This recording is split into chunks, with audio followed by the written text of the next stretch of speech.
My name is Richard Medhurst. I'm an internationally accredited journalist from the UK. On Monday, agents from the Austrian police and intelligence services detained me, raided my home, raided my studio, and then interrogated me. They essentially lured me into a trap. So I received a letter from the government last week from immigration, summoning me for some interview at my residency. I found that a bit odd because I've lived here for a while. I never had any problems. So having nothing to fear, I went to the meeting by myself, and then after a few simple questions, they suddenly issued a thinly veiled threat saying they were considering revoking my residency because of my alleged reporting on Palestine and Lebanon. So of course my answer was no comment, and as soon as I thought everything was over, I was ambushed by a group of plainclothes agents. They entered the room flashing their badges in my face, and they said that they were the Austrian equivalent of MI5 or the FBI. They detained me, and then they served me with a warrant from the state prosecutor to search my home, search my studio, take all of my devices. Why?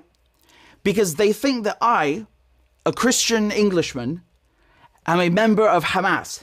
Yes, you heard that correctly. They are accusing me of being a member of Hamas, of being part of the Izz al-Din Qassam brigades, of disseminating propaganda, encouraging terrorism, being affiliated with organized crime and a terrorist group. I mean, it's like reading something out of the Twilight Zone.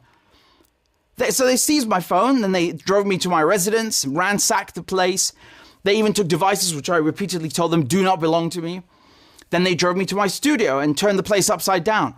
So I had to watch my devices being disassembled before my very eyes by a group of strangers. All these tools that I spent years building and investing in, the core of my journalistic profession. They took, in total, they took like 5-6 different laptops and computers, phones, USB sticks, hard drives, DVDs, you name it. And although the warrant was for electronic devices only, for some reason, they took photos of my residence, photos of the office, of the bathroom. They helped themselves to anything they saw: books, papers, documents, cupboards, closets. To tell you the truth, though, the agents treated me kindly and with respect. They didn't deny me any of my basic needs. Now, as you recall, I was unjustly arrested a few months ago in London. They jailed me for almost 24 hours under the Terrorism Act. Strangely enough, last week, the police in England again extended this investigation, and then suddenly this happens in Vienna. I don't think that is mere coincidence, okay? The first thing I asked the Austrian agents was, did my government put you up to this? And they replied, no, Britain doesn't talk to us. Well, forgive me, but I find that a bit hard to believe. I do think that this persecution, this raid, is related to the case in Britain. I think it's being coordinated with Britain. Now, my colleague Stefania Marizzi, who works on the Snowden papers with Glenn Greenwald, she reported last month in Il Fatto Quotidiano that the British police seized a graphene OS device from me and that it was very unlikely that they'd be able to crack it. So I suppose that's why Britain asked the Austrians to raid me, grab anything they could find, and go on this massive fishing expedition.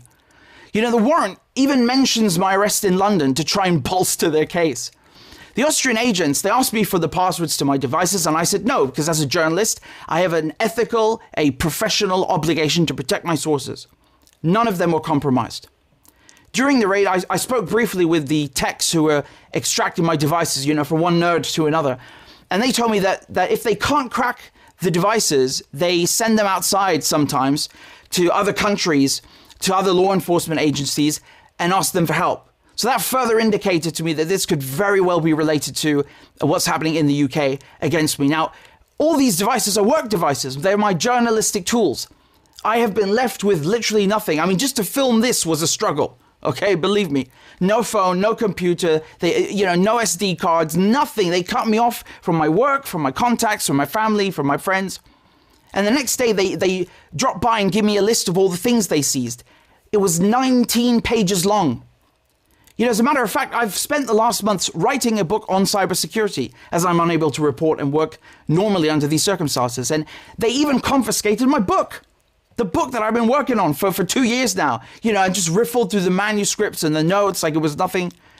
So after watching all of my gear being dismantled, I was then ordered under this warrant to participate in an interrogation. So these agents, they took me down with them to the station, and I said 2 words: no comment. And that was it.